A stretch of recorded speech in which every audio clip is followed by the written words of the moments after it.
Hello friends, आपको आपके अपने चैनल गुरुकुल वैदिक एकेडमी में आपका स्वागत है। जैसा कि फ्रेंड आज जानते हैं कि आज के दिन हम आपके लिए स्टैटिक जीके का क्लास लेकर आते हैं। तो आज आपकी स्टडी जीके में आज जो हमारे पास है बुक्स एंड ऑथर।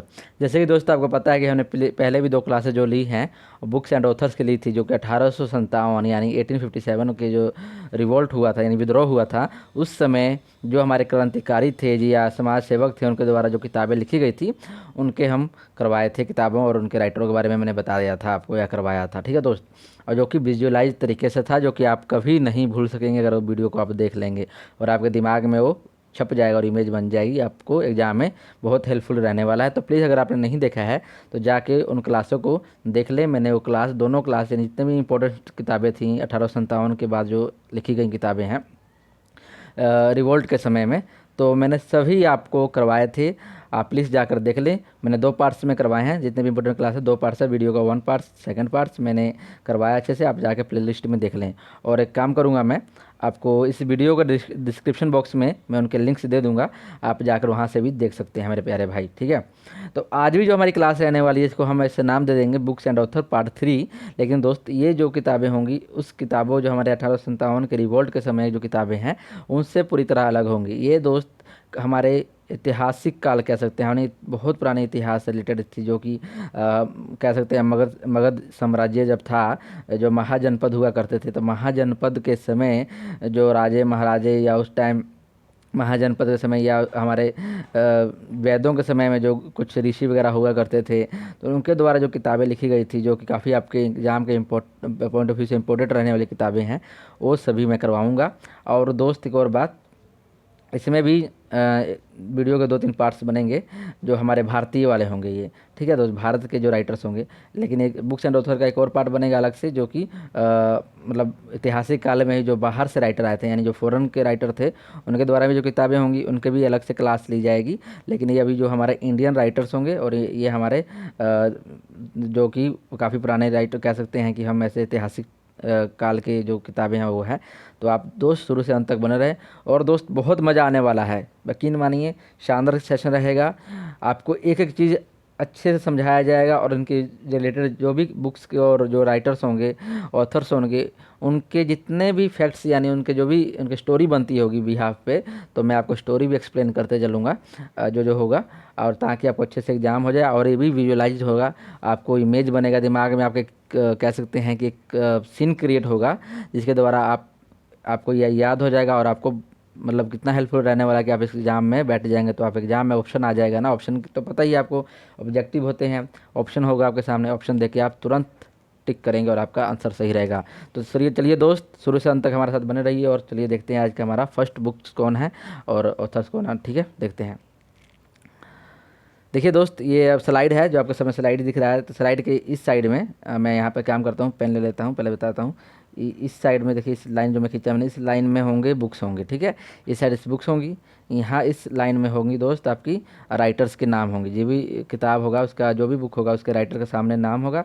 इस लाइन में आपके सामने राइटर की इमेज होगी, जो भी राइटर ऑथर है वो आप जिसने लिखा है उसका इमेज होगा। तो आपको ये क्लियर हो गया, मैंने बता दिया। चलिए अब देखते हैं हम। ठीक है, शुरू करते हैं। तो पहली किताब आपकी क्या है? देखिए, पहली किताब है अर्थशास्त्र। बहुत इंपॉर्टेंट किताब है, आपने बहुत बार इसको एग्जाम में देखा होगा। प्रीवियस अगर एग्जाम देखे होंगे, प्रीवियस ईयर के एग्जाम देखे होंगे तो उसमें भी आप देखे होंगे। आप मॉक टेस्ट लगाते होंगे तो उसमें भी अर्थशास्त्र को आप देखते होंगे। तो अर्थशास्त्र, अर्थशास्त्र के राइटर कौन है? तो आप देख लीजिए, चाणक्य है। चाणक्य, चाणक्य जिसको हम कह सकते हैं कि राजनीति का पिता कह सकते हैं, राजनीतिक मतलब राजनीति करने में माहिर है। इनके सिद्धांत जो है, जितने भी राजनीतिक हैं, राजनीतिक लोग होते हैं, राजनेता होते हैं, इनके सिद्धांतों को मानते हैं। तो बहुत बड़े ये मतलब राजनीतिक थे दोस्त। ठीक है, और ये जो थे चाणक्य की इमेज देख लीजिए, इमेज में दिखाई दे रहा है, ये चाणक्य हैं। ठीक है, तो अर्थशास्त्र चाणक्य द्वारा लिखी गई है, और ये इनकी इमेज है। देखिए, आप इसको दिमाग में बैठा लीजिए। अर्थशास्त्र एग्जाम में आ सकता है, अर्थशास्त्र किस चीज़ से रिलेटेड है? तो दोस्त, अर्थशास्त्र का नाम से आपको लग रहा है, ऐसे दिखने में अर्थशास्त्र नाम लग रहा है कि ये आपको ये इकोनॉमिक्स से संबंधित होगा, बट दोस्त ऐसा कुछ नहीं है, ये पॉलिटी के ऊपर है। ये किताब जो है मगध साम्राज्य, यानी जब मगध ये जो थे ना, जब चाणक्य जो इमेज में दिखाई दे रहे हैं, ये दोस्त चंद्रगुप्त मौर्य के गुरु थे। चंद्रगुप्त मौर्य थे जो मौर्य वंश के तो उनके संस्थापक कह सकते हैं, जो चंद्रगुप्त मौर्य संस्थापक थे मौर्य वंश के, उनके गुरु थे चंद्रगुप्त के ये चाणक्य। उन्हीं के साम्राज्य, उन्हीं के समय काल में, और चंद्रगुप्त के समय काल में इन्होंने किताब लिखी थी अर्थशास्त्र। और उसी अर्थशास्त्र जो है उस साम्राज्य के उस टाइम जो राजनीतिक विचारधारा थी, जो भी राजनीतिक समय काल था, तो उस मगध साम्राज्य की जो भी राजनीतिक परंपरा थी, सभी इस बुक में दर्ज है मेरे प्यारे भाई। तो आपको सीन क्रिएट हो रहा होगा, मज़ा आ रहा होगा। चलिए नेक्स्ट बुक देखते हैं। नेक्स्ट बुक क्या है? नेक्स्ट बुक है अष्टाध्यायी। अष्टाध्यायी दोस्त बहुत ही इंपॉर्टेंट बुक है, ठीक है। इसका भी आप बहुत बार देखे होंगे, नाम आया होगा। इसके राइटर का नाम है पनिनी। पनिनी है अष्टाध्यायी पनिनी, अष्टाध्यायी पनिनी, अष्टाध्यायी पनिनी से 2-3 बार बोलिए, आपको याद हो जाएगा। चलिए, ये जो इमेज दिखाई दे रहा है, फोटो दिख रहा है, इनका नाम ही पनिनी है। एक ऋषि हुए थे पनिनी, ठीक है दोस्त। अष्टाध्यायी ग्रामर की किताब है, ठीक है। हमारे जो व्याकरण है, जो हम हिंदी व्याकरण पढ़ते हैं दोस्त, तो ये जो ग्रामर, व्याकरण को ही, ग्रामर को ही व्याकरण बोला जाता है हिंदी में। तो अष्टाध्यायी एक व्याकरण यानी ग्रामर की किताब है, हिंदी की कह सकते हैं आप। तो ये किसके द्वारा लिखा गया था? पनिनी के द्वारा लिखा गया था दोस्त, ठीक है। आपको ये पूछ सकता है एग्जाम में, अर्थशास्त्र किससे रिलेटेड है, अष्टाध्यायी किससे रिलेटेड है? तो आपको याद होना चाहिए, पता होना चाहिए, अष्टाध्यायी ग्रामर से और अर्थशास्त्र आपका राजनीतिक से रिलेटेड है मेरे प्यारे भाई। तो चलिए थर्ड देखते हैं, हमारे पास थर्ड किताब यानी थर्ड बुक कौन सा है? थर्ड बुक है इंडिका। मोस्ट इम्पोर्टेंट, अगेन जितने भी, देखिए दोस्त, मुझे कहने की ज़रूरत ना पड़े कि इम्पोर्टेंट है, क्योंकि मैंने ऑलरेडी जितने भी बुक्स लिए हैं सभी ही इम्पोर्टेंट है दोस्त, सभी ही महत्वपूर्ण है आपके एग्ज़ाम के पॉइंट ऑफ व्यू से। कोई भी एग्ज़ाम आपके होने वाला है फ्यूचर में, अपकमिंग आने वाले हैं, अगर उनमें बुक्स आएंगे जो कि ऐतिहासिक काल से होंगी, तो इन्हीं में से देखने को मिलेगा। 101% आई एम श्योर कि आपको मिलेगा देखने को। तो इसलिए आप ध्यान से विजुलाइज तरीके से आप करवा रहा हूँ, आप करते चलिए। और वीडियो को फटाफट शेयर कीजिए कि आपको और दोस्तों भी देख पाएँ, और जल्दी से जल्दी लाइक और शेयर करें वीडियो को, ठीक है दोस्त। तो चलिए देखते हैं इंडिका। इंडिका के राइटर है मेगास्थनीज। मेगास्थनीज इसके राइटर है। मेगास्थनीज की इमेज देख लीजिए दोस्त, ये जो इमेज में दिखाई दे रहे हैं, पिक्चर में दिखाई दे रहे हैं, ये है मेगास्थनीज, ठीक है दोस्त। अब इनके बारे में कुछ जानिए स्टोरी। मेगास्थनीज थे जो जो दोस्त, ये मेगास्थनीज थे, ये सिलिकोस निकोटर, यानी सिलिकोस निकोटर के बारे में पूछेंगे आपके, सिलिकोस निकोटर कौन था, है ना दोस्त। तो आप सिकंदर का तो नाम सुने होंगे। आप कोई भी यहाँ पर तैयारी नहीं भी करते होंगे अगर एग्जाम की, अगर आप गलती से मेरे वीडियो को वॉच कर लिए हैं, देख रहे हैं, तो दोस्त देखिए, यकीन मानिए, जो आपको सिकंदर का नाम तो जरूर सुने होंगे, द ग्रेट अलेक्जेंडर। ऐसे इंग्लिश मीडियम वाले ने सुना होगा कि द ग्रेट अलेक्जेंडर, और हिंदी मीडियम वाले थे सिकंदर, यानी सिकंदर जो विश्व विजेता, इसको जाना जाता है विश्व विजेता, जिसने पूरे विश्व को जीत लिया था। तो दोस्त सिकंदर का तो नाम तो हर कोई जानता हो। तो सिकंदर का सेनापति था सेलिकस निकोटर। सेलिकस निकोटर जो था वो क्या था? सिकंदर का सेनापति था। तो जब सिकंदर भारत पे आक्रमण करके, तो आपने भारत पे जब आक्रमण किया तो पंजाब के कुछ हिस्सों पर आक्रमण करके, जब उसके बाद देखा उसने कि सतलज नदी को पार करना था, तो बाढ़ आया हुआ था। तो मगध साम्राज्य में, मतलब जब वो सोचा कि मैं मगध साम्राज्य पर अटैक करूं, लेकिन क्या था कि जब उसने तक्षशिला वगैरह पर हमला करके वहाँ के पोरस को हरा कर कब्जा कर लिया था वहाँ के एरिया पर, तो उसने मगध में एंट्री करने का ट्राई किया। तो लेकिन सतलुज नदी में क्या बाढ़ आने के कारण क्या था कि वो पार नहीं कर पाया उस नदी को। तो क्या हुआ दोस्त, तो कि वो वापस चला गया, तो अपने सेनापति को छोड़ गया, जिसका नाम था सेल्यूकस निकोटर, जिसने जो हमारा ये अफ़गानिस्तान का इलाका हो गया, पाकिस्तान के जो एरिया हो गया, तो उस टाइम से सब भारत हुआ करता था, तो इस इलाके में राज कर रहा था सेल्यूकस निकोटर। ईरान वगैरह में रहकर राज कर रहा था। तो सेल्यूकस निकोटर ने मगध साम्राज्य के राजा उस टाइम चंद्रगुप्त मौर्य जो थे, उन पर हमला किया था, काफ़ी बड़ी अपनी सेना को लेकर, हाथियों की सेना को लेकर। लेकिन उस टाइम जो चंद्रगुप्त मौर्य थे दोस्तों, उनके गुरु थे चाणक्य, जो कि काफ़ी ज़्यादा कूटनीतिक थे। तो उन्होंने अपनी कूटनीतिक तरीके से और अपने चंद्रगुप्त ने बहादुरी से क्या किया, सेल्यूकस निकोटर को परास्त किया, यानी उसको हराया। हराने के बाद सेल्यूकस निकोटर की जो पुत्री थी, उसका विवाह चंद्रगुप्त मौर्य से हो गया। तो चंद्रगुप्त मौर्य से हो गया तो क्या हुआ, तो चंद्रगुप्त मौर्य ने अपने उस टाइम मगध साम्राज्य की जानकारी लेने के लिए कि वहाँ पे उसकी बेटी सही से है या नहीं, चाहे कैसा चंद्रगुप्त मौर्य का वहाँ कैसा राज है, तो उसने एक राजदूत भेजा था। सेल्यूकस निकोटर ने चंद्रगुप्त के दरबार में एक राजदूत भेजा था। उस राजदूत का नाम है मेगास्थनीज। तो इमेज में दिखाई दे रहा है दोस्त, ये है मेगास्थनीज। ये सेल्यूकस निकोटर का क्या था, सेल्यूकस निकोटर का ये राजदूत था, कह सकते हैं इसको, ठीक है दोस्त। तो ये एम्बेसडर यानी राजदूत बनकर आया था। तो इसने उस टाइम किताब लिखी एक इंडिका। इंडिका में क्या था, इसमें भी मगध साम्राज्य की जितने भी पारंपरिक व्यवस्था थी, जो भी वहाँ पर रहन सहन व्यवहारिक व्यवस्था से कहते राजनीतिक व्यवस्था, जो भी वहाँ का इकोनॉमिकल ग्रोथ था, जो भी मतलब उस टाइम जो भी था मगध साम्राज्य का सैन्य व्यवस्था कैसा है, सभी को बारे में इंडिका में लिखा हुआ अच्छे से दर्शाया था मेगास्थनीज ने। ठीक है दोस्त, तो आई होप इसको कहानी को भी आप समझ रहे हो और इससे रिलेटेड सभी फैक्ट समझ रहे हैं आप। ठीक है, चलिए फोर्थ देखते हैं। फोर्थ क्या है आपके पास? फोर्थ है, देखिए 3 किताब है। ये देखिए दोस्त, हम यहाँ पर आपके पास काउंटिंग जो राइटर होंगे, तो राइटर देखिए दोस्त, हम जितने भी राइटर के नाम लेंगे, किताबों का नाम काउंटिंग नहीं करेंगे। यहाँ देखिए 3 किताब आ गया है, 3 बुक आ गया है, मेघादूत आ गया है, कुमार संभव आ गया है और अभिज्ञान शकुंतलम आ गया है। 3 किताबें आई हैं, तीनों किताब का एक ही राइटर है, तो मैंने इसलिए तीनों किताबों के साथ लिख लिया, एक राइटर का लिख लिया। तो हम राइटर की काउंटिंग हो रही है, ना कि यहाँ पर आपकी बुक्स की काउंटिंग है। बुक्स की काउंटिंग करेंगे तो 6 किताबें हो जाएंगी, 3 ऑलरेडी इंडिका तक 3 हो गया, 3 किताबें 6 हो गई, लेकिन आपको राइटर की काउंटिंग करनी है। तो देखिए दोस्त, मेघादूत, कुमार संभव और विज्ञान शकुंतलम, ये जो है कालिदास के लिखे हुए दोस्त किताब है। कालिदास, कालिदास के बारे में भी कहानी सुनना चाहते हैं तो सुन लीजिए। कालिदास कहा जाता है, कालिदास को एक मूर्ख माना जाता था, उनको बहुत ही मूर्ख समझा जाता था।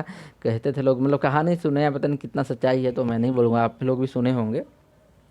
कहा जाता है कि कालिदास एक ऐसा मतलब व्यक्ति था कि जो मतलब काफ़ी मूर्ख गिना जाता था, कि जिस पेड़ की डाली पे बैठा था बेचारा, जिस पेड़ की डाली पे बैठा था उसी डाली को काट रहा था। यानी समझ ले कि उसकी मूर्खता की सीमा कहाँ तक होगी। लेकिन क्या हुआ कि उसके ये भोलेपन से मतलब सरस्वती जी काफ़ी प्रसन्न होकर उसको मतलब उसके वरदान दिया। उसके बाद ये कालिदास मतलब कैसे कह सकते हैं, काफ़ी ज़्यादा ये एक मतलब विश्वविख्यात कह सकते हैं कि राइटर, या काफ़ी समझदार राइटर हो गया, कवि बन गया। तो कवि इसने किताबें लिखी थी, कुमार संभव, अभिज्ञान शकुंतलम। ठीक है दोस्त, ये जो आपको किताब दिखाई दे रहा है अभिज्ञान शकुंतलम के बारे में बताता हूँ मैं।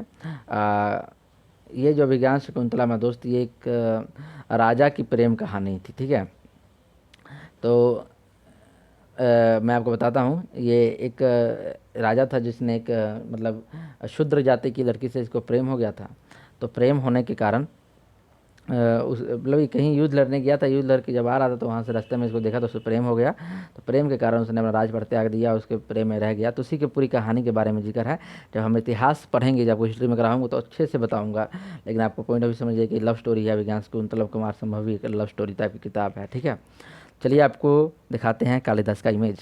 ये जो इमेज दिखाई दे रहा है, ये है कालिदास। इन्होंने ही मेघादूत, कुमार संभव, अभिज्ञान शकुंतलम किताब लिखी है। ठीक है दोस्त, इस तरह आपको ये समझ आ गया। चलिए हमारा 5 क्वेश्चन देखते हैं। 5 क्या है, यानी 5 बुक। 5th बुक है हमारी मुद्रा राक्षस। बहुत ही इंपॉर्टेंट है दोस्त, ये रेलवे में आया हुआ था, रेलवे के जेईई का एग्जाम था, उसमें ये आया था मुद्रा राक्षस। बहुत से स्टूडेंट्स थे जिन्होंने ये क्वेश्चन स्किप किया, जिन्होंने किया भी तो गलत किया, क्योंकि मुद्रा राक्षस के बारे में हर कोई नहीं जानता था। इतना मतलब फेमस किताब है, पहली बार एग्जाम में बहुत बार ये आया भी नहीं था। जैसे इंडिका हो गया, अर्थशास्त्र हो गया, बहुत बार एग्जाम में आया हुआ, लेकिन मुद्रा राक्षस बहुत कम आया हुआ था। तो अब तो सब हर एक कोई रट गया होगा, क्योंकि जब रेलवे का एग्जाम जो दे के आया, जो गलत किया होगा उसको तो याद अब हो गया होगा। तो मुद्रा राक्षस इंपॉर्टेंट किताब है, आप इसको एग्जाम में आपको देखने को मिल सकता है। इसके राइटर देख लीजिए, विशाख दत्त। विशाख दत्त जो इसके राइटर हैं, विशाख दत्त मुद्रा राक्षस के। ठीक है, ये आप देख लीजिए, ये हैं आपको विशाख दत्त की इमेज, जो इमेज में दिख रहे हैं, देखिए किताब लिख रहे हैं, ये है विशाख दत्त जिन्होंने मुद्रा राक्षस को लिखा है मेरे प्यारे भाई। तो चलिए हमारा नेक्स्ट किताब देखते हैं, कामसूत्रा। कामसूत्रा, कामसूत्रा किताब के बारे में जैसे नाम से ही आपको आप सुने होंगे इसका नाम, और बहुत जगह अच्छे से सभी जितने भी लड़के हैं, लड़कों तो पूछो मत यार, लड़के जो होते हैं तो एकदम ख़त्म होते हैं, मतलब एकदम उनका जो थिंकिंग लेवल होता है काफ़ी हाई होता है। इस टाइप की किताब को नहीं जानते होंगे लड़के जो होंगे, तो ये संभव नहीं है, ये तो ज़रूर जानते होंगे कामसूत्रा। देखिए दोस्त, मैं बताता हूँ जिनको नहीं पता है, लेकिन मुझे लगता है कि 100% सबको पता होगा जो भी वाइज होंगे। कामसूत्रा ये एक सेक्सुअल डिजायर के ऊपर किताब है। ठीक है, इसमें एक लव को कैसे रिप्रेजेंट करना है, प्यार को। देखिए इसमें क्या है, देखिए दोस्तों, कामसूत्रा से लोग इसके जो बुक कवर का, इसके जो भी आप बुक देखेंगे ना, कि नेट पर सर्च कीजिएगा इंटरनेट पर, तो इसकी जब आप क्रोम पर या गूगल में सर्च करेंगे ना, तो कामसूत्रा के जो फ्रंट पेज होगा तो उसमें थोड़ा अश्लील टाइप के इमेज दिखाई देंगे। तो और उसमें ज़्यादातर आपको जो क्या है कामसूत्रा में सेक्स पोजीशन के बारे में ही इमेज है और उसके बारे में बताया गया है। लेकिन दोस्त लेकिन इसमें 100 कह सकते हैं कि 100% सेक्सुअल को नहीं बताया गया है। उसके हर एक मतलब कुछ बताया गया, 20% बता रहा हूँ। 20% है कि सेक्स डिजायर के बारे में है, और उसके कुछ इमेजेस वगैरह बताए हैं पोजीशन के बारे में, कैसे कैसा पोजीशन होना चाहिए। लेकिन इसके बाद जो है उसमें बताया है कि लव को कैसे रिप्रेजेंट करना है, कैसे अट्रैक्ट करना है, कैसे वो किसी को किसी तरफ अट्रैक्शन होता है, कैसे संबंध बनाना है। तो वैसा है दोस्त, आप देख लीजिएगा, आपको पढ़ना हो पढ़ भी लीजिएगा, नेट पर अवेलेबल है पीडीएफ। ओके दोस्त, तो काम सूत्रा हो गया। तो काम सूत्रा के चलिए आगे देखते हैं। आप इसके राइटर राइटर है वत्स्यान। वत्स्यान जिसके राइटर है काम सूत्रा के, एग्जाम में आया हुआ है। ठीक है दोस्त, इनकी इमेज दिखाता हूँ मैं वत्स्यान की। ये है महर्षि वत्स्यान, इनका नाम है महर्षि वत्स्यान। ये बहुत पुराने हैं। और एक और दोस्त आपको बता दें, मैं ये कहाँ गए थे, मेरे बहुत से भाई जो आपको, मुझे तो पता ही है कि ज़्यादातर पीसीएस वगैरह यूपीएससी हो गया, चाहे गवर्नमेंट जॉब में ज़्यादातर जो स्टूडेंट्स होते हैं बिहार यूपी के होते हैं, उत्तर प्रदेश और बिहार के होते हैं। तो ये उनको जान के अच्छा लगेगा बिहारियों को कि काम सूत्रा के लिखे जो वत्स्यान थे, ये बिहार के थे। बिहार जो कि वैसे देखिए दोस्त, आज के टाइम में जो बिहार हमारा भारत का एक महान, भारत के अपने राज्य है, जो कि आज के टाइम में छवि जो है, इमेज है, बहुत ख़राब बनी हुई है, मतलब अदर स्टेट में देखा जाए तो। कारण है कि वहाँ पर गरीबी है। सेकंड, वहाँ पर मतलब गुंडागर्दी बहुत ज़्यादा है, जंगल राज कह सकते हैं वहाँ पर है। लेकिन अब सुधार रहा है, पहले था जंगल राज, अब तो वहाँ पर प्रशासनिक व्यवस्था काफ़ी अच्छी हो चुकी है। लेकिन अगर देखा जाए दोस्त, अगर आप मतलब इस कारण है, अगर देखा जाए तो अगर आप सिक्के का दूसरा पहलू देखेंगे तो उसमें कहेंगे कि सबसे ज़्यादा यूपीएससी या आईआईटी या एम्स जो कह सकते हैं आप, डॉक्टर जो होते हैं नीट क्वालिफाई करने वाले, तो बिहारी होते हैं। तो उसमें कोई डाउट नहीं है। वहाँ का भले चाहे आपका वहाँ पर जो साक्षरता दर यानी लिटरेसी रेट कम है, लेकिन जितने भी पढ़े लिखे हैं तो अच्छे अच्छे पोजीशन पे हैं। जैसे आईएएस आईपीएस बहुत ज़्यादा वहाँ के बनते हैं, आईआईटी बहुत ज़्यादा बनते हैं। लेकिन दोस्त एक बार अगर इतिहास पे नज़र डालें बिहार के, तो ये मगध साम्राज्य का प्रमुख जगह था। मगध साम्राज्य था वहाँ का, बहुत ही प्रमुख था। यहाँ पर महात्मा बुद्ध ने शिक्षा ग्रहण किया गया में, महावीर ने वैशाली में जन्म लिया। दुनिया का पहला गणतंत्र कह सकते हैं यानी रिपब्लिक, डेमोक्रेटिक रिपब्लिक जो स्टेट था वो बिहार था दोस्त, वैशाली जिला। ठीक है, तो वही उन्हीं में से एक ये थे महर्षि, जो आपको दिखा रहे महर्षि वत्स्यान भी जो थे बिहार से थे। चाणक्य जो इतना बड़ा कूटनीतिक राजनीतिक था, ये भी बिहार का था। यानी बहुत से इसके इतिहास बदलने तो काफ़ी सिखों के 10वें गुरु गोविंद सिंह जी का जन्म स्थल है। यानी बहुत गौरवशाली उसका इतिहास रहा है। लेकिन दोस्त क्या है कि हम इस इतिहास के सहारे तो जी नहीं सकते हैं ना। इतिहास के सहारे तो हम जी नहीं सकते हैं। आपको अगर अपनी इमेज सुधारनी है तो वहाँ कुछ करना पड़ेगा अच्छा। अगर वहाँ के जो सिटीजन है, क्या वहाँ की जो गवर्नमेंट है, उसको कुछ अलग से अपने राज्य के लिए कुछ अच्छा करना चाहिए और सोचना चाहिए।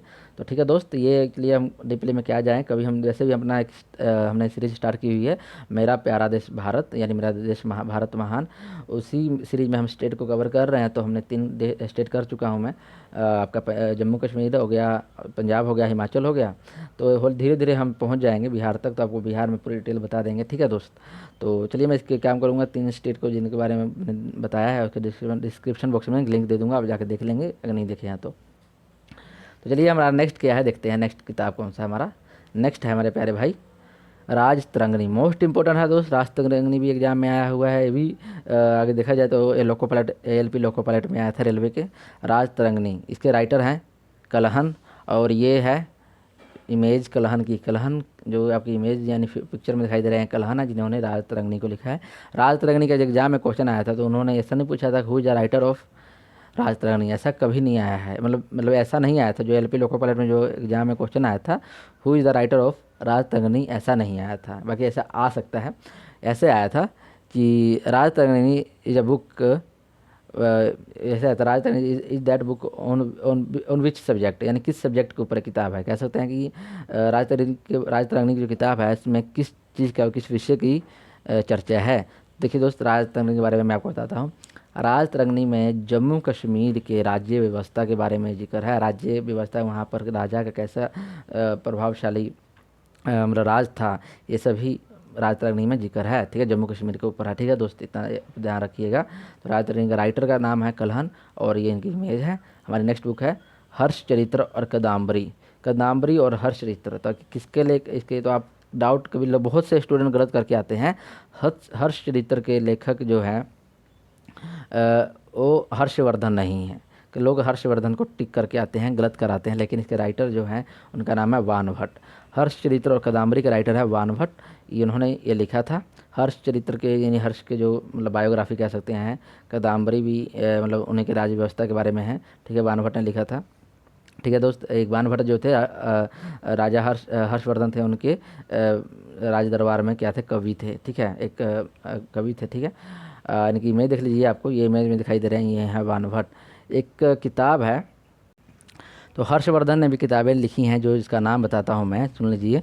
हर्षवर्धन की किताबें, हाँ, प्रियदर्शिका, प्रियदर्शिका इनकी किताब है जो हर्षवर्धन ने लिखे हुए किताब है। ठीक है दोस्त, प्रियदर्शिका बहुत इंपॉर्टेंट किताब है, जो कि हर्ष द्वारा यानी हर्षवर्धन द्वारा लिखा गया था। ठीक है मेरे प्यारे भाई, चलिए हमारा नेक्स्ट देखते हैं, नेक्स्ट क्या है। नेक्स्ट है आपका पंचतंत्र। पंचतंत्र किसने लिखा है? पंचतंत्र ये देखिए, ये आपका विष्णु शर्मा ने लिखा है। किसने लिखा है? विष्णु शर्मा। इनकी इमेज देख लीजिए, ये इमेज में दिखाई दे रहा है विष्णु शर्मा, पंचतंत्र के बारे में लिखा है। ठीक है दोस्त, पंचतंत्र में क्या था? पंचतंत्र में मेरे प्यारे भाई ये था कि नीति शास्त्र किताब है, कि नीति शास्त्र किताब है। इसमें व्यवहारिक और मनोवैज्ञानिक चीज़ों के बारे में संस्कृत में बताया गया है, और पंचतंत्र की किताब में यही है। ठीक है दोस्त, जिसके राइटर है विष्णु शर्मा, और आपके इनकी इमेज दिख रहा है आपको, इमेज में ये है फोटो विष्णु शर्मा की। चलिए हमारा नेक्स्ट किताब है, क्या है देख लीजिए, गीता गोविंद। मोस्ट इंपॉर्टेंट गीता गोविंद, इसके राइटर देखिए जयदेव। गीता गोविंद के राइटर कौन है? जयदेव, एग्जाम में आता है ये। ठीक है, इनकी इमेज देख लीजिए, ये इमेज में दिखाई दे रहे हैं ये गीता गोविंद। तो गीता गोविंद के राइटर है जयदेव, जयदेव की इमेज है दोस्त। चलिए हमारा नेक्स्ट देखते हैं क्या है। नेक्स्ट है पृथ्वीराज होगा यहाँ पर, पृथ्वीरासो लिखा है। तो पृथ्वीरासो कौन थे? तो पृथ्वीरासो की किताब किसके बारे में है देखिए, तो ये चंद्रवेदाई है। चंद्रवेदाई ने इनके किताब की लेखन किया है, लिखा है, और ये राइटर है चंद्रवेदाई। देखिए चंद्रवेदाई की इमेज दिखाई दे रहा होगा, ये इमेज इनका साइड पोज ही हमने बहुत सर्च किया दोस्त, एक्चुअल में देखिए आपको इमेज दिखाई दे रहे होंगे, जो भी हमारे पास अच्छी क्वालिटी में भी नहीं होंगे। कारण है दोस्त कि बहुत पुराने राइटर हैं, इतने मतलब हैं कि इनकी इमेज देखने को मिल रहा है, इनके पेंटिंग वगैरह ही देखने को मिल रहा है, यानी जो उस टाइम पेंट करवा के इन्होंने इमेज बनवाया है, फोटो बनाया, वही देखने को मिल रहा है। तो वैसे हैं चंद्रवेदाई की इमेज दिख रहे हैं, ऐसे दिखाई, इनका साइड पोज का ही था। तो इन्होंने किताब लिखी है चंद्रवेदाई ने, पृथ्वीरासो जो है, पृथ्वीराज चौहान जो थे तृतीय, पृथ्वीराज चौहान तृतीय थे, उन्हीं के बायोग्राफी है पृथ्वीरासो। ठीक है दोस्त, तो चलिए हमारा नेक्स्ट किताब है Shahnameh. Shahnameh most important, again इसको भी आप मार्क कर सकते हैं, ये एग्जाम में आकर देखने को मिल सकता है। शाहनामा, इसके राइटर हैं फिरदौसी। शाहनामा के राइटर है फिरदौसी। ये इमेज देख लीजिए, आपको फिरदौसी इनकी मूर्ति की फ़ोटो मिली हमें दोस्त। बहुत सर्च किया, बहुत ज़्यादा तक सर्च करने के बाद हमें कोई किताब इनकी कोई भी फ़ोटो नहीं मिली रियल वाली। ये इनकी जो इमेज दिखाई दे रहा है अभी हमारे पास, एक मूर्ति है, इनकी मूर्ति की हमें मिली थी इमेज, तो हम वही डाल दिए, दिखा लिया। आप देख सकते हैं, समझ जाइए कि इमेज क्रिएट करना है आपको, कौन सा इनसे मिलने जाना है, वैसे ही पॉसिबल नहीं है, आप मिल भी नहीं पाएंगे इनसे। तो देखिए दोस्त, ये है शाहनामा का राइटर फिरदौसी के इमेज आपके पास, ये मूर्ति की इमेज है। ठीक है, नेक्स्ट आपका देखिए क्या है। नेक्स्ट है आईने अकबरी के राइटर है अबुल फजल। ये मोस्ट इंपॉर्टेंट है, ये भी एग्जाम में आने देखने को मिल सकता है। आईने अकबरी, अबुल फजल इसके राइटर हैं। ये आपके दिखा रहा है इमेज में, ये है अबू फैजल। देखिए दोस्त, आईने अकबरी जो है ना, ये अकबर के राज्य व्यवस्था के ऊपर है। ये अकबरनामा किताब जो है वो बायोग्राफी है, वो आपके अकबरनामा जो है वो बायोग्राफी है अकबर की। लेकिन आईने अकबरी जो है अकबर के समय काल का जो भी उस टाइम राज्य व्यवस्था थी, तो उसके बारे में जिक्र है। तो इसके राइटर है अबुल फैजल। अबुल फैजल कौन थे? अपने 9 रत्न का नाम सुना होगा। अकबर के 9 रत्न थे, 9 रत्न में से एक ये लेखक थे, इनका नाम है अबुल फैजल। ठीक है मेरे प्यारे भाई, यहाँ तक क्लियर होगा। तो चलिए दोस्त, अच्छा आ रहा है, पसंद पड़ रहा है तो प्लीज़ दोस्त चैनल को सब्सक्राइब कर दे, फटाफट शेयर कर दे, और चाहे वीडियो को लाइक करें मेरे प्यारे भाई। चलिए हमारा नेक्स्ट देखते हैं क्या है, काव्य मीमांसा। ये मीमांसा दोस्त, ये भी मोस्ट इम्पोर्टेंट है। मैं जब हिस्ट्री पढ़ाऊँगा आपको, तो हिस्ट्री में काफ़ी राजा महाराजा उस टाइम के जो भी ग्रंथ थे हमारे, तो मैं मीमांसा में नाम के ग्रंथ थी कुछ 4 ग्रंथ थे मीमांसा नाम के, तो मैं आपको ये भी बता दूंगा मैं। तो इनमें से एक काव्य मीमांसा है। तो काव्य मीमांसा के राइटर हैं राजशेखर, यानी राजशेखरन जो है, काव्य मीमांसा के राजशेखर जो क्या राइटर है। इनकी इमेज देख लीजिए, ये इमेज दिखाई दे रहा है, फोटो दिखाई दे रहा है, ये है राजशेखर। तो ये इन्होंने काव्य मीमांसा लिखा है मेरे प्यारे भाई। तो चलिए दोस्त, हमारे पास आज की का लेक्चर ख़त्म होता है यहीं पर। आई होप आपको सब पसंद आया होगा, मज़ा आया होगा पढ़ने में, और हर एक चीज़ विजुअलाइज तरीके से मैंने बताया है, और आपको ताकि याद हो जाए। और मैं अगर आप वीडियो को अच्छे से समझ लेते हैं, देख लेते हैं, तो यकीन मानिए आप इसको कभी नहीं भूलेंगे। और आपके एग्ज़ाम में सामने क्या होता है कि आपके साथ ऑप्शन होता है, ऑप्शन से आप तुरंत कर निकलेंगे। चलिए दोस्त, अपना ध्यान रखिए, टेक केयर, बाय बाय।